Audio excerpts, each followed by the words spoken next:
I should have known the universe was playing a sick joke when I grabbed the wrong phone off that subway bench. Mine had a cracked screen and a Hello Kitty case. This one was pristine, cold as black ice. Then it rang. A voice like gravel and silk said, "You have 30 seconds to tell me why you're still breathing." I froze. Around me, the subway car kept moving, but 3 men in dark coats had already closed in. One smiled. It wasn't friendly. "Miss," he said, too politely, "our boss would like his property back, and apparently, he'd like to keep you, too. You will feel so many emotions in this mysterious love story I'm about to tell. Please support us by clicking subscribe to the channel. I should have been paying attention. That's what I tell myself now, in the after, when every small choice feels like it mattered more than breathing. But the truth is, I was exhausted. Bone deep, soul-tired, exhausted. The kind that makes you move through the world like you're underwater, where everything is muffled and slow and nothing really touches you anymore. The subway bench was empty except for 2 phones sitting side by side. Mine, cracked screen, pink Hello Kitty case I'd bought as a joke 3 years ago and never bothered to replace. And another one, sleek, black. The kind of expensive that doesn't need a logo to prove itself. I remember thinking how strange it was that someone would just leave it there. But my brain was already 3 stops ahead, calculating if I had time to grab dinner or if it would be another cereal for dinner kind of night. I picked up the black one. I didn't realize my mistake until I was walking up the stairs to street level, my tote bag digging into my shoulder, my heels clicking against concrete that smelled like rain and rust. The phone in my hand felt heavier than mine. Colder. When I pulled it out to check the time, the screen lit up with a wallpaper I'd never seen. Just black, no photo, no personality. My stomach dropped. Then it rang. Not a normal ring. A sharp, classical piece I didn't recognize. My thumb hovered over the screen. I should have let it go to voicemail. I should have turned around, gone back down those stairs, found my actual phone.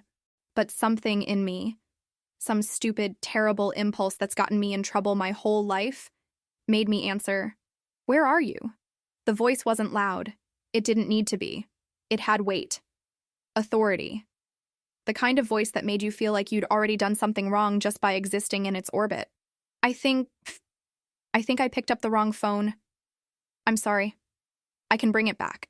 I didn't ask for an apology. I asked where you are. My mouth went dry. The street around me suddenly felt too bright, too exposed. People rushed past, umbrellas up against the drizzle that had started without me noticing. No one was looking at me. But I felt watched.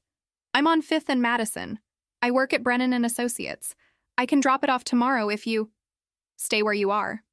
The line went dead. I stood there like an idiot, holding a stranger's phone, my heart doing something arrhythmic and panicked in my chest. I told myself to walk. Just walk, go home, leave the phone at a police station or a coffee shop lost and found, but my feet wouldn't move, because something in that voice, something cold and certain, told me that walking away wasn't actually an option anymore. A black SUV pulled up to the curb. Not slowly, not casually. It just appeared, like it had been waiting for me all along. The back door opened, and a man stepped out. He was tall. That's the first thing I noticed. Tall in a way that made the space around him feel smaller. He wore a charcoal suit that probably cost more than my rent, tailored so precisely it looked like armor. Dark hair, sharp jawline, eyes that were some shade between gray and black. I couldn't tell in the fading light, but they found me immediately. Locked on. Didn't let go. He didn't walk toward me. He didn't need to. I felt the pull anyway. Like gravity had shifted in his direction. "You must be Mia." I hadn't told him my name. I hadn't told anyone my name. My breath caught somewhere between my lungs and my throat. "How do you—" The phone. "You answered it. That makes you either very brave or very stupid." He stopped 3 feet away from me. Close enough that I could see the fine lines at the corners of his eyes, the shadow of stubble along his jaw, the way his mouth didn't quite smile but also didn't frown, just existed in some neutral, unreadable space that made me feel like I was being studied. I didn't mean to take it. It was an accident. "I believe you. Then I can just give it back and we can both forget this happened." No. The word landed between us like a door slamming shut. He reached out, and I flinched, not because I thought he'd hurt me, but because I didn't know what he'd do. His hand stopped an inch from mine. Waiting. I looked down at the phone still clutched in my palm, then back up at his face. You opened something you shouldn't have, Mia. And now people know you have it. People who won't ask politely. I didn't open anything. I just answered. That was enough. He took the phone from my hand. His fingers brushed mine for half a second. They were warm. I don't know why that surprised me. He looked at the screen, his expression shifting into something harder, sharper. Then he looked back at me, and I saw it. The calculation happening behind those eyes. The decision being made about me, about my life, without my input. From now on, no one touches you. What does that mean? But he was already turning, already walking back toward the SUV. One of his men, I hadn't even noticed there were others, opened the passenger door and looked at me expectantly. Get in. I'm not getting in your car. I don't even know who you are. He paused, turned back. And for the first time, something almost like sympathy crossed his face. Almost. You will. I didn't get in the car that night. I ran. Stupid, maybe. But my legs moved before my brain could catch up, and I disappeared into the crowd like I'd been swallowed whole. He didn't follow. That should have made me feel safe. It didn't. Because the next morning, there was a car waiting outside my apartment building. Not the black SUV. A sleek gray sedan with tinted windows and a driver who looked like he'd been carved from granite. He didn't approach me, didn't speak. Just stood beside the passenger door with his hands folded, watching me with the kind of patience that said he'd wait all day if he had to. I walked past him, took the subway like always, told myself I was imagining things, that yesterday was a weird blip and now life would go back to normal. But when I came up from underground at my stop, there he was again. Different corner, same unnerving stillness. By the third day, I stopped pretending it wasn't happening. The driver's name was Marcus. I didn't ask. He told me, like it was a courtesy I hadn't earned but was being given anyway. He drove me to work, waited outside the building, drove me home. He didn't make small talk, didn't explain, just existed in my peripheral vision like a shadow I couldn't shake. Then the messages started. Unknown numbers, all of them. Short, clipped sentences that made my hands shake when I read them. Stay visible. Don't take side streets. We're watching. The coffee shop on 3rd is safer than the one you usually go to. Use that one. If anyone approaches you asking about Tuesday night, walk away. Don't engage. I wanted to scream. I wanted to throw my phone against a wall and watch it shatter. Instead, I did what I always do when the world stops making sense. I worked, buried myself in depositions and case files and the monotonous rhythm of legal language that doesn't require feeling anything. But he found me anyway. It was a Thursday. I was at my usual diner, the one on 5th R, not 3rd, because I wasn't taking orders from strangers, eating eggs I couldn't taste and drinking coffee that had gone lukewarm. The bell above the door chimed, and I didn't look up. Not until the booth across from me creaked under new weight. He sat down like he'd been invited, like he owned the space and I was just borrowing it. You didn't listen. His voice was quieter than I remembered, almost conversational. It made the hairs on my arms stand up. I don't take orders from people I don't know. You know me now. I know you're following me. I know you've turned my life into some kind of surveillance state. I don't know why. He leaned back, arms crossed, eyes moving over my face like he was reading something written there I couldn't see. The waitress appeared with a coffee pot. He didn't look at her, but she filled his cup anyway. Like she knew. Like everyone knew except me. You're angry. Of course I'm angry. Good. Angry means alive. I laughed. It came out sharp and bitter. Is that supposed to comfort me? It's supposed to prepare you. He pushed a folder across the table. Plain manila. No label. I stared at it like it might explode. What is that? The reason you can't go back to your normal life. My chest tightened. I didn't want to open it. Didn't want to see whatever was inside.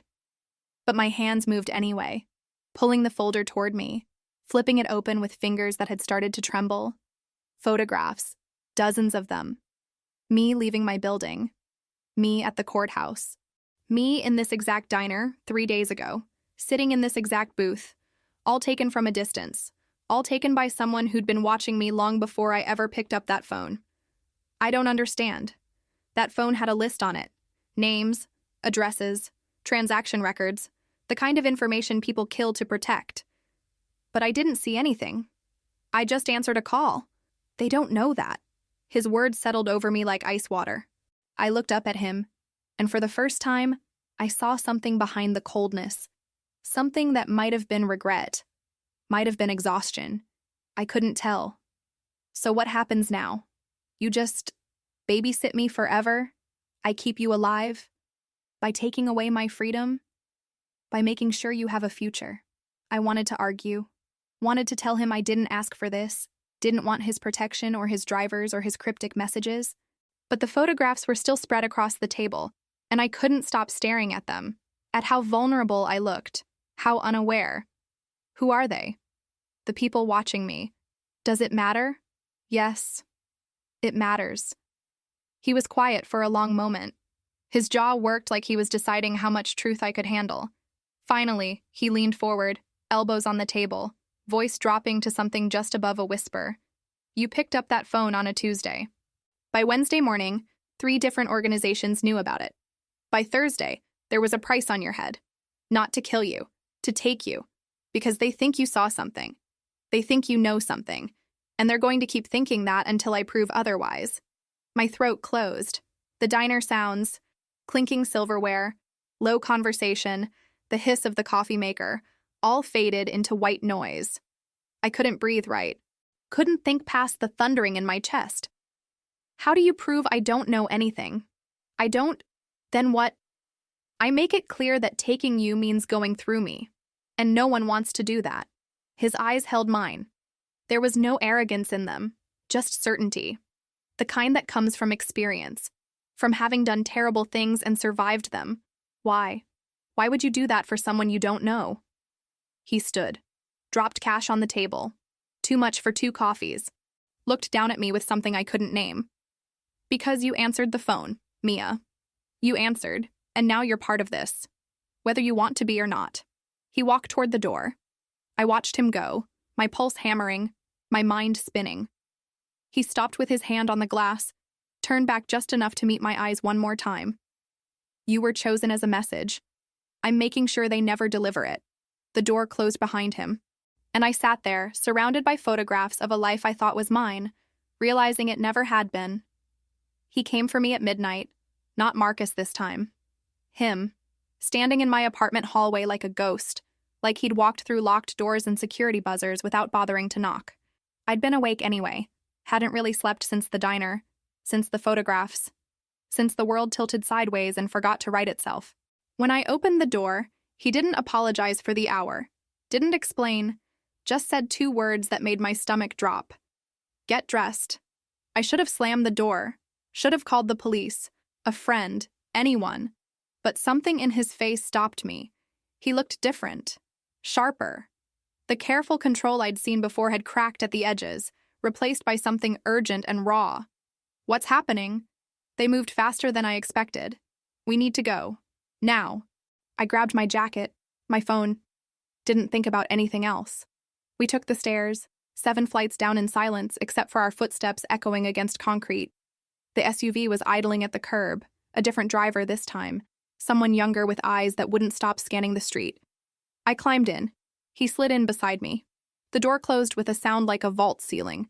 We drove through parts of the city I didn't recognize. Streets that got darker, narrower, buildings that looked abandoned but probably weren't.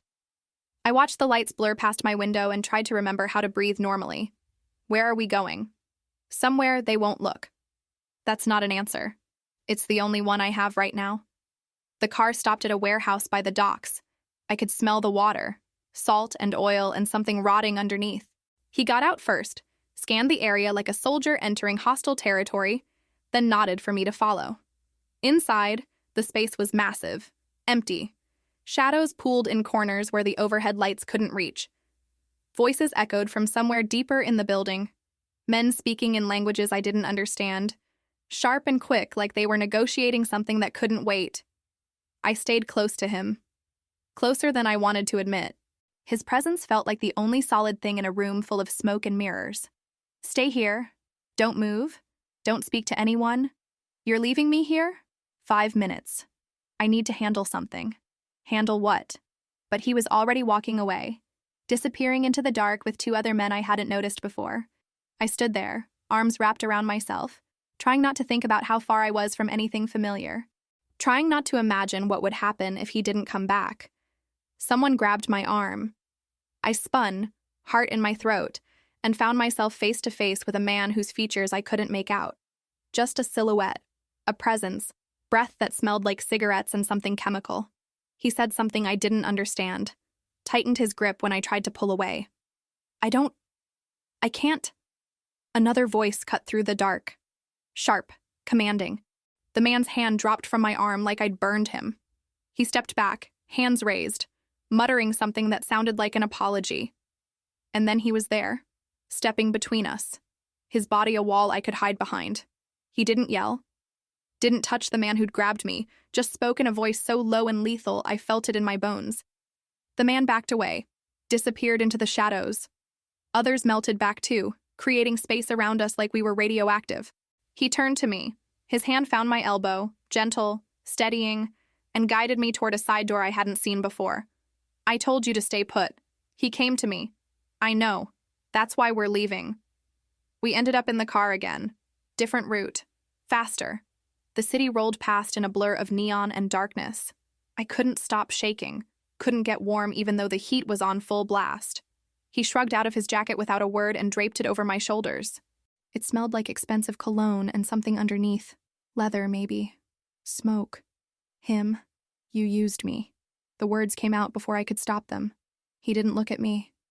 Just watched the road ahead, jaw tight. Yes. You brought me there to draw someone out, to see if they'd come for me. Yes. You could have told me. You wouldn't have come. He was right. I hated that he was right. I pulled his jacket tighter around myself and tried not to cry. Tried not to think about how close I'd come to something I couldn't name but felt everywhere. What happens now?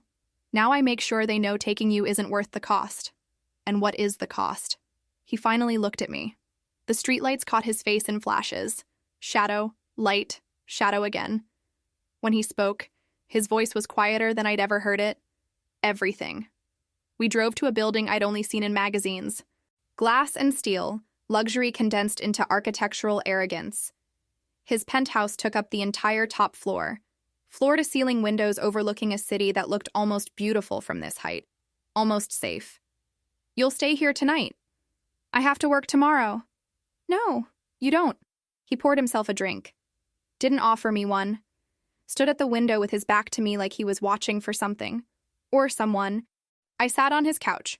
Black leather. Cold and expensive. And tried to make sense of the last 3 hours. Tried to make sense of him. Earlier. At the warehouse. You knew that would happen. I suspected. You risked my life on a suspicion. I risked mine first. The words hung between us. Heavy. True. I watched him in the reflection of the window. His shoulders tight. His hand gripping the glass like it was the only thing keeping him tethered. Why are you doing this? Really? He was quiet for so long I thought he wouldn't answer. Then he turned. And for the first time, I saw something besides control in his expression.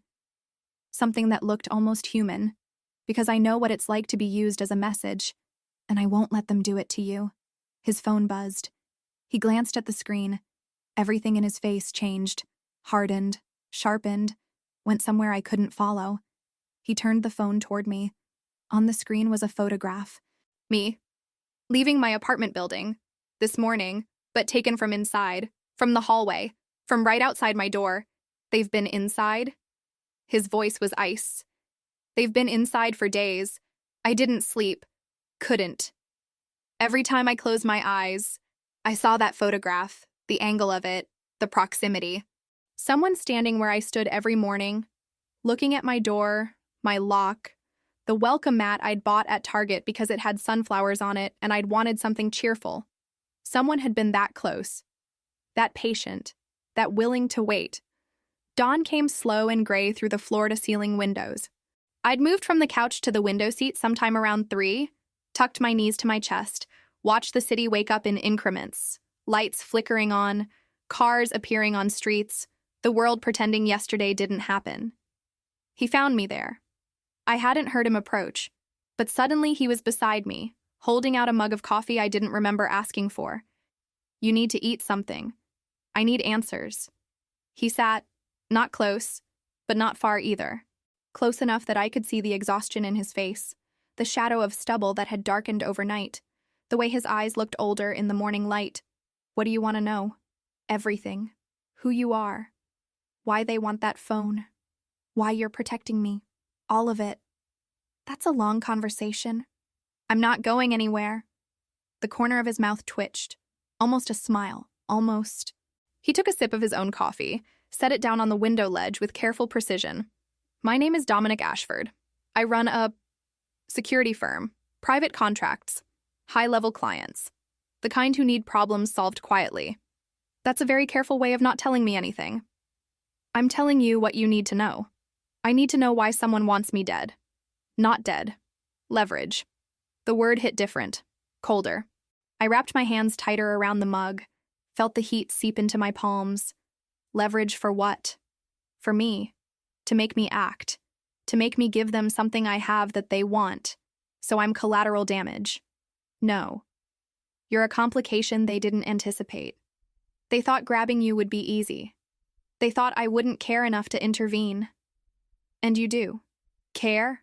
He looked at me then. Really looked. Like he was trying to solve an equation that didn't have a clean answer. I don't let innocent people get hurt because of my work. That's the line I don't cross. What about all the other lines? He didn't answer. Didn't need to. The silence was answer enough. I stood, paced to the other side of the room, tried to create distance between us and this conversation, and the way his honesty felt like a knife I hadn't expected. When I turned back, he was watching me with that same steady, unreadable expression. I have conditions. If I'm staying here, if you're going to keep following me and controlling my life, I need conditions. Tell me. 3 rules. You don't lie to me. You don't make decisions about my life without telling me first. And you tell me when it's safe to leave. He stood, walked toward me with slow, measured steps that made my pulse kick up for reasons I didn't want to examine. He stopped 3 feet away. Close enough to matter. Far enough to breathe. Agreed. With one condition of my own. What? You don't lie to me either, about anything. Not who you talk to, where you go, what you're thinking. Complete honesty. That's not fair. That's survival. I wanted to argue. Wanted to tell him he didn't get to demand transparency when his whole life was built on secrets. But the way he was looking at me, steady, certain, like he'd wait all day for my answer, made the words stick in my throat. Fine. Deal. He extended his hand. I stared at it for a beat too long before taking it. His palm was warm, calloused, grip firm but not crushing. We shook once. Professional. Distant. Except it didn't feel distant at all. The rest of the day passed in strange domesticity. He worked from home. Phone calls in Italian and Russian, video conferences where I caught glimpses of men in expensive suits looking serious. I tried to work too, answering emails on my laptop, pretending my life hadn't derailed. Around noon, he ordered food. Too much food, Thai and Italian and sushi, spread across his dining table like a buffet. I didn't know what you liked. So you got everything? Seemed efficient? I almost laughed. Almost. We ate in near silence, stealing glances when we thought the other wasn't looking. It felt surreal. Sitting across from someone who'd turned my world upside down, eating pad thai like we were on a date instead of hiding from people who wanted to use me as a bargaining chip. That night, he gave me a bedroom. Guest room, he called it. Though it was bigger than my entire apartment. King bed, attached bathroom. Windows that looked out over the city like a promise I wasn't sure I believed anymore. I should have been grateful. Should have felt safe. Instead, I felt trapped. I found him around midnight. Couldn't sleep again. He was in his study, bent over a desk covered in papers and photographs I couldn't see clearly. He looked up when I appeared in the doorway. No surprise on his face, like he'd been expecting me. Can't sleep? Can you? Not usually. I moved into the room, looked at the books on his shelves. Classics, philosophy, military history. A whole life condensed into objects I'd never know the stories behind. Tell me something true. Something you wouldn't normally say. He leaned back in his chair, studied me. The silence stretched long enough to be uncomfortable. I had a sister. Younger. She got caught in the middle of something she didn't understand. I couldn't save her. The words were simple. Factual. But underneath them, I heard everything he wasn't saying. All the guilt. All the rage. All the reasons he stood between me and danger without hesitation. I'm sorry. Don't be. Just stay alive. I sat on the edge of his desk, closer than I'd been since we shook hands, close enough to see the flecks of green in his gray eyes, the scar above his left eyebrow. I had someone too. An ex. Eric. He taught me that love could be weaponized. Did he hurt you? Not physically. But yeah, he hurt me. Dominic's jaw tightened. His hands flexed once, then stilled. If he comes near you again, tell me. Why? Because I keep my promises. The air between us felt charged. Different. I stood, suddenly aware of how close we were, how easy it would be to cross lines neither of us had drawn yet. I backed toward the door. Good night, Dominic. Mia. I stopped. Turned. He was standing now, hands in his pockets, looking at me like I was a problem he didn't know how to solve. You're safe here. I need you to believe that. I nodded. Left before I could say something I'd regret. Back in my borrowed bedroom, I finally fell asleep around 2, and woke 3 hours later to my phone buzzing with a message from an unknown number. A photograph. Dominic and me, in his study. From tonight, taken through the window. Below it, she looks comfortable. Does she know who you really are? I showed him the photograph at dawn, watched the color drain from his face. Not much, just enough to know it scared him. And if it scared him, I was already drowning. He made 3 phone calls, sharp, clipped conversations I couldn't follow. Then he turned to me with an expression I'd never seen before, something close to fury, something closer to fear. Pack a bag. We're moving. Moving where? Somewhere without windows. We ended up in a safe house across the river. Concrete bunker disguised as a luxury loft. All steel doors and reinforced walls and security cameras in every corner. It felt like a tomb. He disappeared into another room with his phone. I sat on a couch that smelled like disinfectant and tried not to think about how someone had been watching us. How close they'd gotten. How many times they'd been that close without me knowing. When he came back, he wasn't alone. A woman followed him, mid-40s, sharp suit, sharper eyes. She carried a tablet like it was a weapon. This is Rachel. She handles intelligence for my team. Rachel sat across from me. Didn't waste time on pleasantries.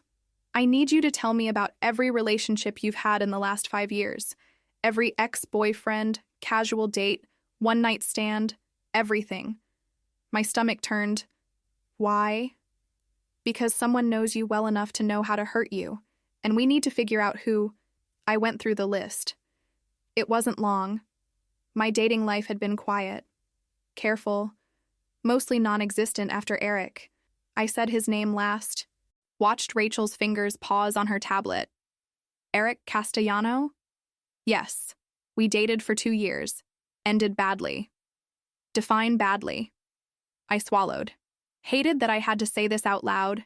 Hated that Dominic was standing there listening. He was controlling. Jealous. He tracked my phone, showed up at my work unannounced, made me feel like I couldn't breathe without permission.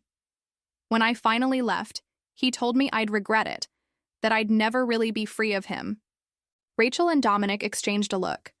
Something passed between them.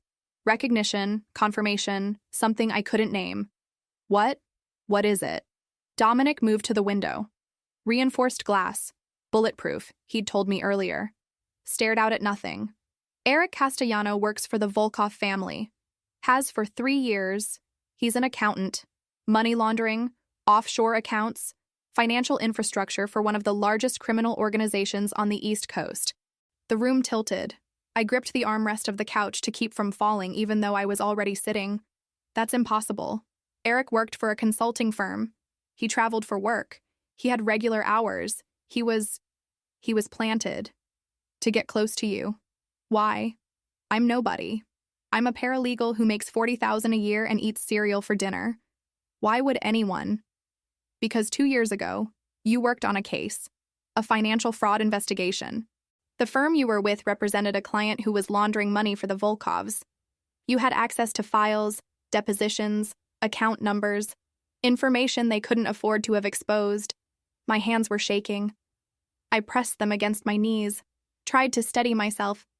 I didn't see anything. I was just organizing documents. I wasn't. You don't remember because you didn't know what you were looking at. But they didn't know that. So they sent Eric to get close, to monitor what you knew, to make sure you stayed quiet. And now? Rachel answered this time. Her voice was gentler than her face. Now they think you took Dominic's phone on purpose. They think you're working with him, that you've been feeding him information all along. But I haven't. I didn't even know who he was until last week. We know. They don't. I stood, paced, felt the walls closing in even though the room was massive. My chest was tight, breath coming too fast, too shallow. Dominic was beside me suddenly, hands on my shoulders, grounding me. Breathe, Mia, breathe. I tried, failed, tried again. His hands stayed steady, warm, the only solid thing in a world that had stopped making sense. Eric used me. For 2 years.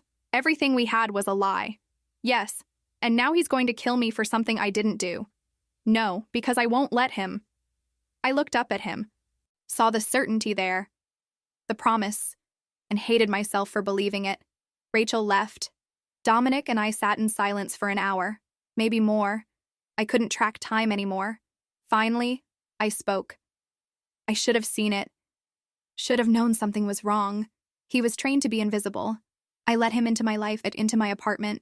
I trusted him. That's on me. Mia. No, it is. I ignored the red flags. I made excuses. I told myself I was being paranoid when he tracked my phone. I told myself it was love when it was control. I opened the door and let the monster in. My voice broke. I pressed my palms against my eyes, refusing to cry, refusing to give Eric that power even now. Dominic didn't touch me, didn't tell me it wasn't my fault. Just sat there, present, waiting. What do we do now? We find him before he finds you. And then? Then I make sure he never touches you again. The way he said it, flat, certain, final, made something in my chest tighten. Not fear. Something else. Something dangerous. My phone buzzed. Unknown number. My hands shook as I opened the message. A video. 10 seconds long. Eric. Sitting in what looked like a hotel room. Smiling that smile I used to love. He looked directly at the camera. Directly at me. Hello, Mia.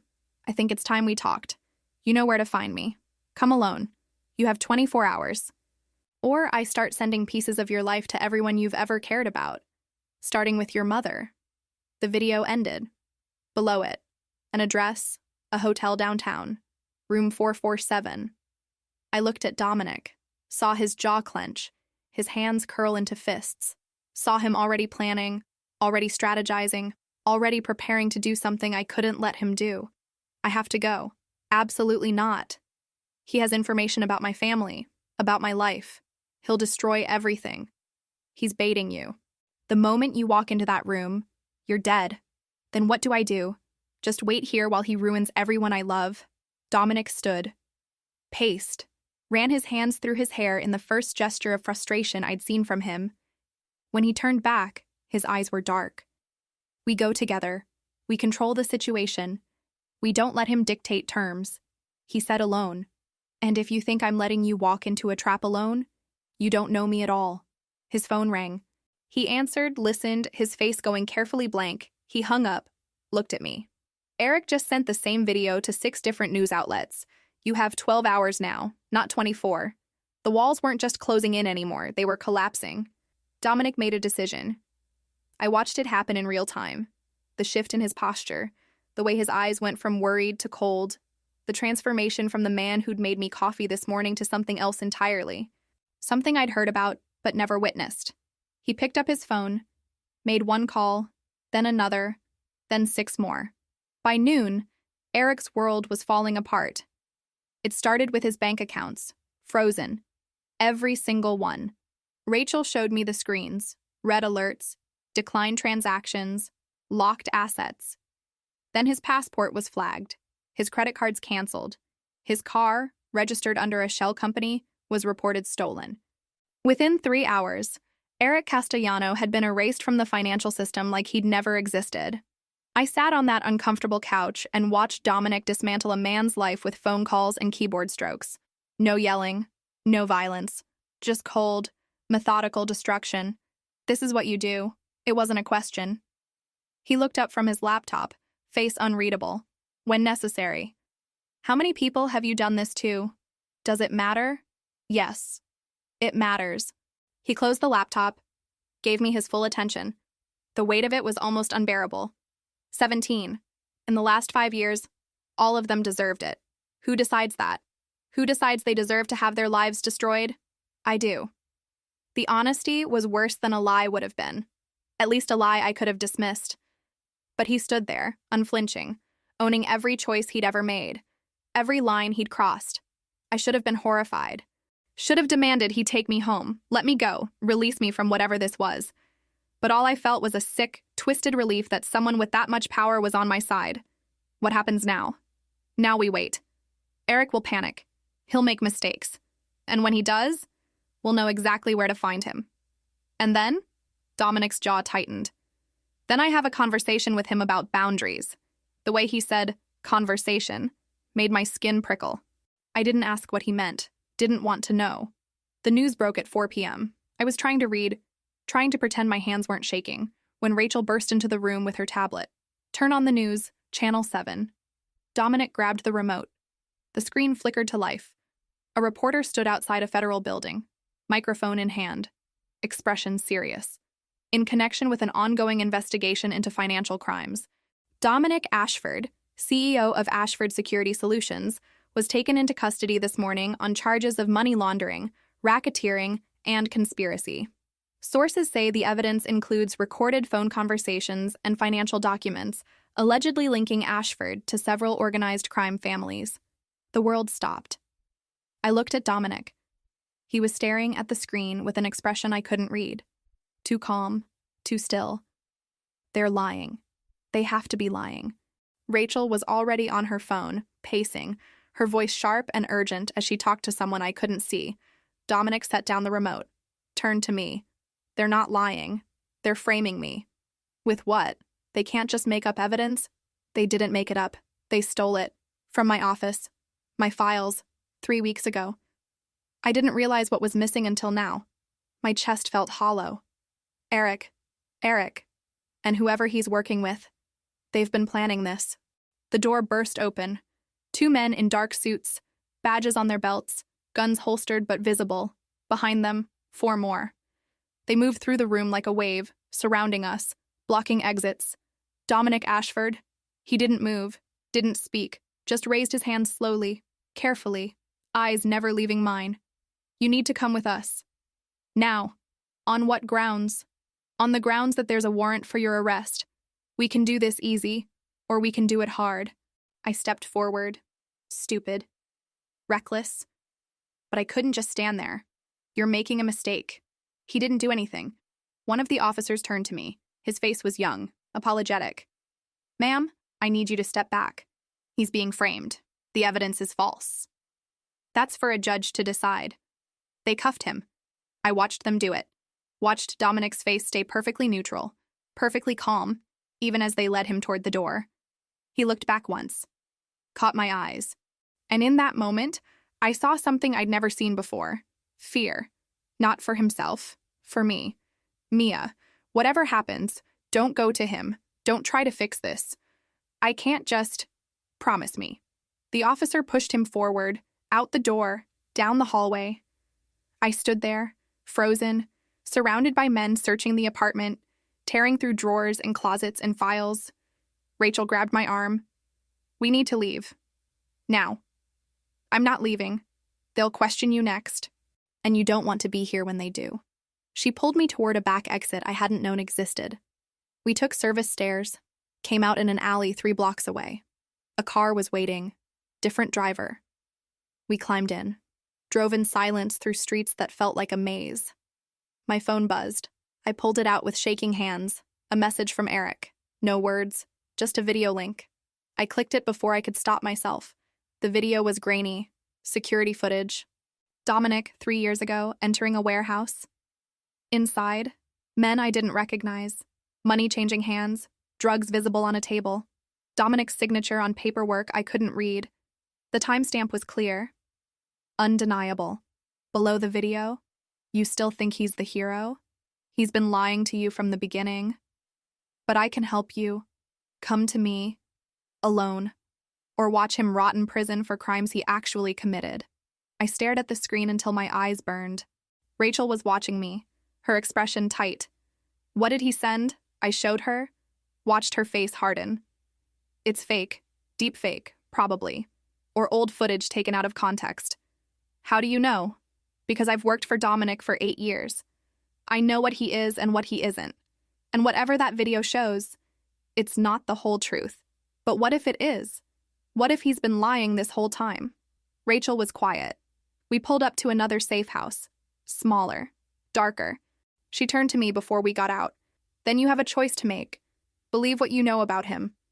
Or believe what they want you to see. Inside, I sat on another couch in another sterile room and tried to think. Tried to separate truth from manipulation. Tried to figure out who I was supposed to trust when everyone was lying. My phone rang. Unknown number. I answered without thinking. Hello, Mia. Eric's voice. Smooth. Familiar. Poisonous. I have something you want. Evidence that clears Dominic. All of it. Original files. Time-stamped. Authenticated. Everything you need to prove he was framed. My throat closed. Why would you help him? I'm not helping him. I'm helping you. Because despite everything, I still care about you. And I don't want to see you destroyed trying to save someone who doesn't deserve it. What do you want? A meeting. Just us. You bring nothing. You tell no one. You listen to what I have to say. If you still want to save him after that, I'll give you the files. If you don't, you walk away. Free and clear. I don't believe you. You don't have to. But he has 72 hours before they transfer him to federal holding. After that, even evidence won't save him. The system will eat him alive. He gave me an address. Different from before. A restaurant. Public. Crowded. Safe, theoretically. Tomorrow, 7 p.m. Come alone, Mia. Or I burn everything. Him. You. Everyone. The line went dead. I sat there, phone in my lap, Rachel watching me with eyes that saw too much. He called. Yes. What did he offer? A way out. For Dominic. At what cost? I looked at her. Saw the same question in her face that was burning in my chest. I don't know yet. But I was already planning. Already deciding. Already crossing the line Dominic had begged me not to cross. I left at dawn. Slipped out while Rachel was sleeping. Took cash from the emergency envelope Dominic had shown me on day 2, when this was still just protection and not something I couldn't name. I left my phone on the kitchen counter. Took a burner from the drawer. He'd stocked 3 of them. Prepared for everything except me walking out that door. The subway smelled like rain and metal and too many bodies pressed together. I watched my reflection in the dark window as we lurched through tunnels. Tried to recognize the woman staring back. Couldn't. I had 14 hours until the meeting with Eric. 14 hours to figure out if I was saving Dominic or destroying him. If there was even a difference anymore. I went to the courthouse first, my old office. Told the security guard I'd forgotten something in my desk. Smiled the way I used to when my life was predictable and boring and mine. He waved me through. I took the stairs to the 3rd floor. Slipped into the archives room where case files lived in boxes stacked to the ceiling. It took me 3 hours to find it. The Marchetti case, 2 years old, financial fraud, money laundering, connections to organized crime. I'd organized depositions, filed motions, prepared exhibits. Hadn't understood what any of it meant at the time. Now I did. Now I saw Dominic's name in the margins. Saw his company listed as a consultant. Saw connections I'd been too junior to notice then. I photographed everything with the burner. 67 pages. My hands cramped. My eyes burned. But I kept shooting because somewhere in these documents was the truth. Or a version of it.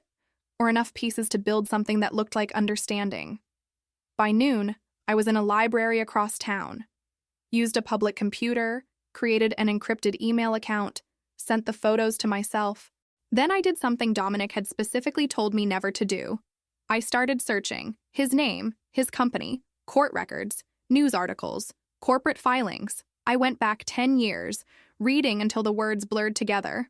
What I found wasn't clean, but it wasn't simple either. Ashford's Security Solutions walked a line so thin it was almost invisible.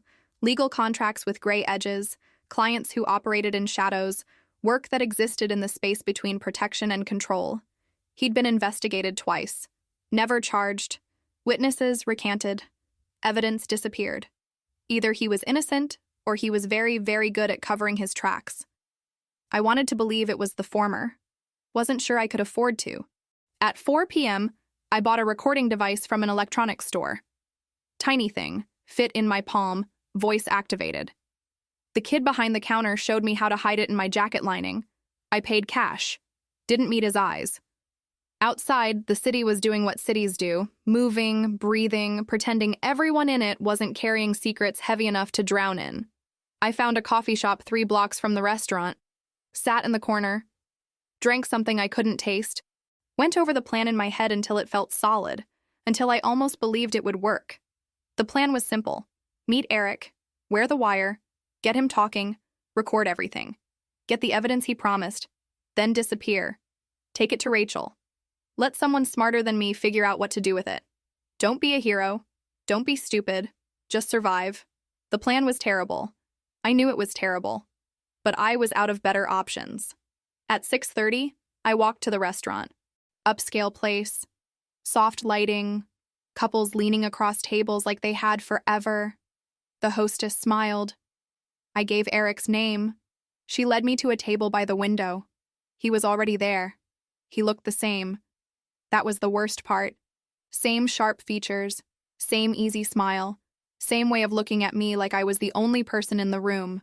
For 2 years, that look made me feel special. Now it made my skin crawl. Mia, you came. You didn't give me a choice. There's always a choice. He gestured to the chair across from him. I sat, kept my hands in my lap so he wouldn't see them shaking. The recording device pressed against my ribs like a heartbeat. You look tired. I haven't been sleeping well. Funny what happens when your life becomes a nightmare. That wasn't supposed to happen. You were supposed to stay out of it. Out of what, Eric? Out of whatever con you've been running since the day we met. His smile faltered. Just for a second. Then it was back, smooth as ever. I never lied about my feelings for you. You lied about everything else. Not everything. The parts that mattered were real. I wanted to throw my water in his face, wanted to scream. Instead, I leaned back, forced myself to breathe. You said you have evidence, that you could clear Dominic. Was that a lie too? No, I have it, all of it. Proof that the documents were fabricated, that the recordings were edited, that he was framed. I can give it to you right now. Why? Because I don't want you caught in the crossfire. Because I still care about you, even if you don't believe it. Because you deserve a way out. And what do you get? He leaned forward. His voice dropped. Intimate. Dangerous. You. One conversation. Where you listen to my side. Where you understand why I did what I did. Where you see that I'm not the villain you think I am. You used me for 2 years. I protected you for 2 years. Do you think it was easy? Lying to people I work for about what you knew? Convincing them you were harmless? If it wasn't for me, you'd have been dead 18 months ago. The words hit like a slap. I stared at him, searching for the lie, finding something worse. Partial truth. Enough truth to make me doubt everything else. You expect me to thank you? I expect you to understand that this world isn't black and white, that sometimes people do terrible things for complicated reasons, that maybe Dominic Ashford isn't the hero you think he is, and maybe I'm not the monster. Then tell me your side, give me the evidence, let me decide. He smiled, reached into his jacket. I tensed, ready for a weapon, but he pulled out a USB drive, set it on the table between us. Everything's on here. But before you take it, I need you to know something. Dominic killed my brother. The restaurant sounds, silverware, conversation, soft music, faded to nothing. I stared at Eric. at the pain in his eyes that looked real. That maybe was real. What? 3 years ago. My brother was working for the Volkovs. Low-level stuff? Accounting? Nothing violent? He found something he shouldn't have? Evidence of Dominic's deals with them. Proof that Ashford Security was washing money, facilitating operations, providing cover. My brother was going to expose it, and Dominic had him killed. You're lying. I wish I was.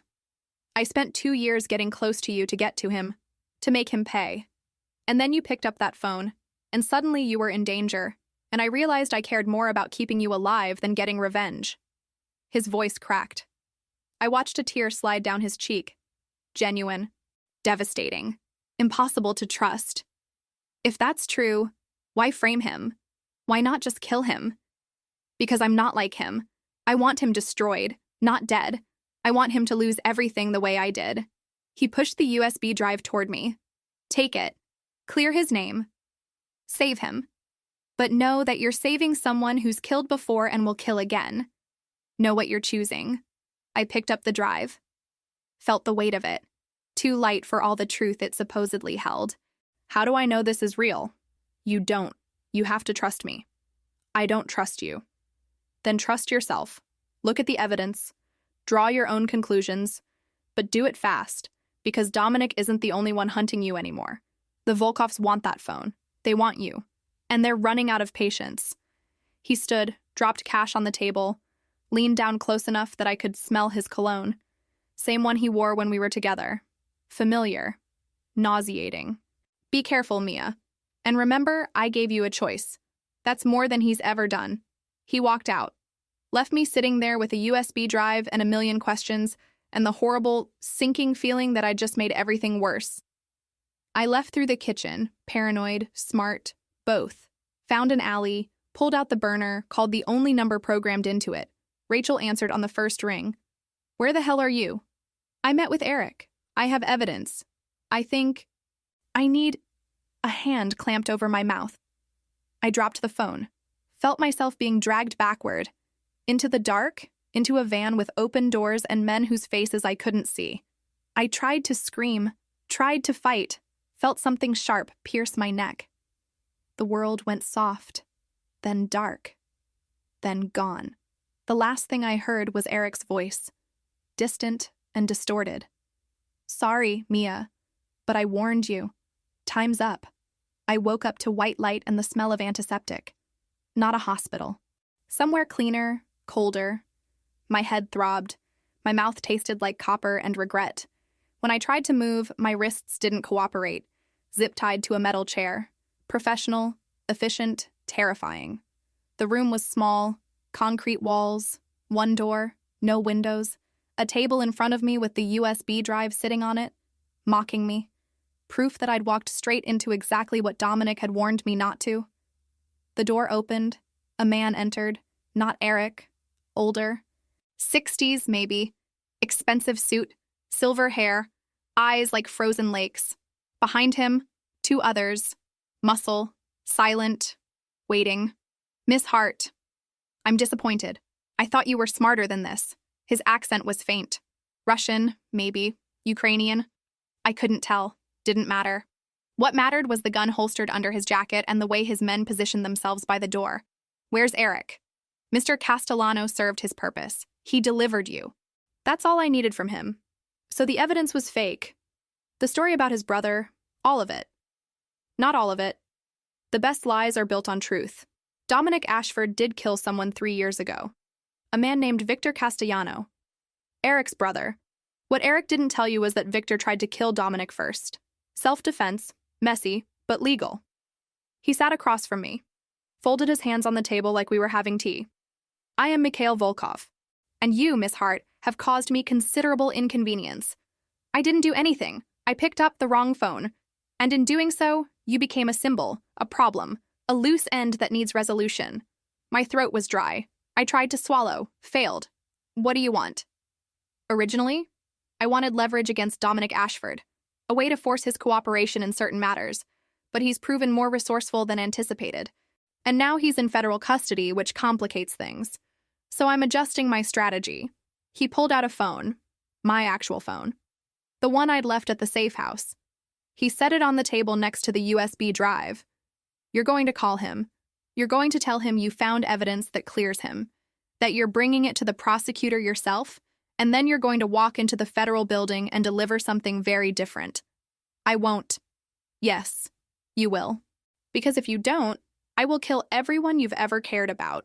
Your mother in Cleveland, your sister in Portland, your best friend from college who just had a baby. I have names, addresses, photographs.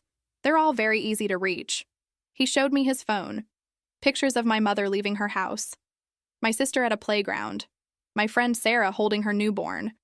All taken within the last 24 hours. Something in me broke. Then reformed. Harder. Sharper. I looked at Mikhail Volkov and saw clearly for the first time what Dominic had been protecting me from. Not just danger. This. The kind of evil that weaponizes love. What happens after I deliver whatever you want me to deliver? You disappear. New identity, new life, somewhere far from here. You get to live, Miss Hart. That's more than most people in your position can say. And Dominic goes to prison for crimes he didn't commit. Or maybe for crimes he did. Does it matter? He'll be gone. You'll be safe. Everyone wins, except him. Mikhail shrugged. He knew the risks when he entered this world. You didn't. I'm offering you a way out.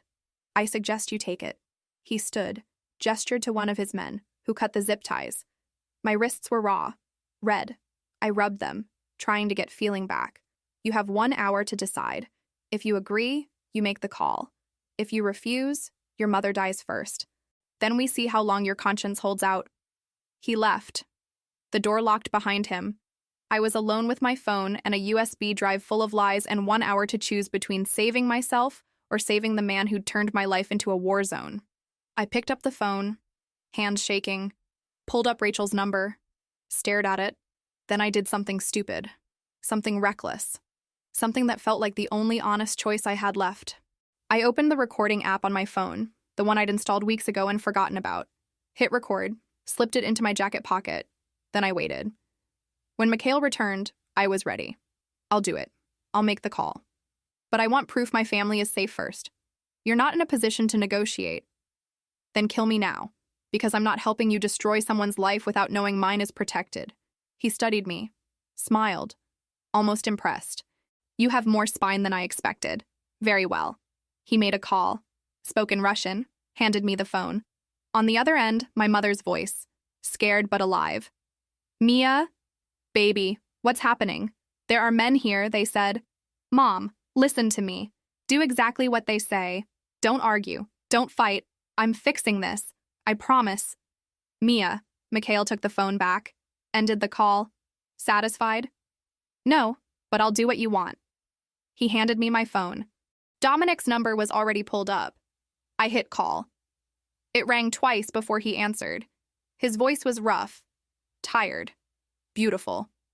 Mia, Jesus Christ, where are you? Rachel said you disappeared. I'm okay.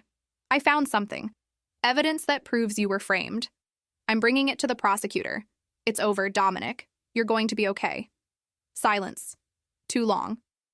Then his voice, quiet and certain. No, you're not. You're with them. My throat closed. Mikhail's eyes narrowed. I forced myself to keep talking. I don't know what you mean. I'm at a hotel downtown. I'll be at the federal building in an hour. Mia, listen to me. Whatever they're making you do, don't. I can survive prison. I can't survive you getting hurt trying to save me. It's not your choice. Then make it yours. Walk away. Please. Mikhail grabbed the phone, ended the call, looked at me with something like respect. He knows you. That's unfortunate. For who? For him. Now we don't need the performance. We just need you. He grabbed my arm. I didn't fight. Let him pull me up, push me toward the door, but my hand found my pocket, found the phone still recording, found the small comfort that maybe, somehow, someone would hear this, would know what happened, would make it mean something. They put me in a car, drove through streets I recognized but couldn't place. My brain was moving too fast, planning, calculating, trying to find the move that saved everyone. Came up empty every time. We stopped at a warehouse, different from the last one. This one smelled like gasoline and fear. Mikhail pulled me inside, and there, tied to a chair in the center of the room, was Eric,